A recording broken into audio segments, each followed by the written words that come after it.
So you've shared a little bit about joy and its relationship between creativity. Now, how is faith and creativity related? Good question. Well, I think, we see from the very beginning of the Bible, from the first chapter of Genesis, we see God portrayed as the artist who is speaking the world into being, who is creativity itself, whose voice, brings whole worlds into existence. And we also are told that we're made in the image of God. That there's something about us, even in our dissatisfaction, even in our sorrow, even in our rage. There's something in us that mirrors God back to God. Mm-hmm.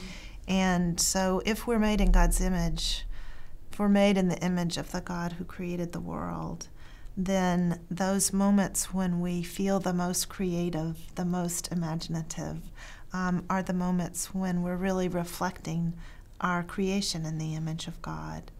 I think we see this all through Scripture. In the New Testament, when Jesus teaches, he often teaches by parables, by stories, by painting pictures with words.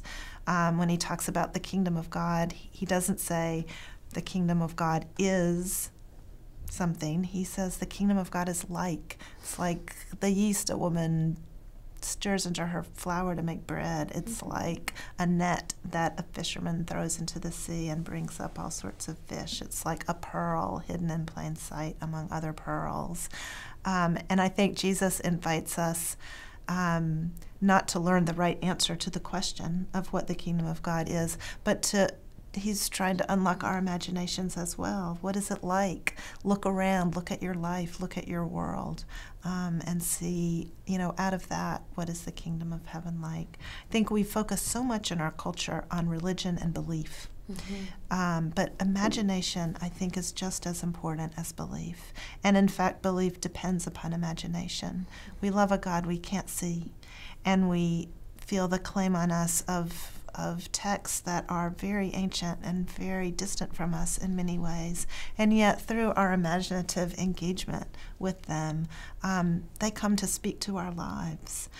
So I think imagination is at the very heart of faith, and that it's what it means to be created in the image of God. I think when we are creating a meal, a relationship, a prayer, a poem, a song, then we are showing ourselves to be God's children.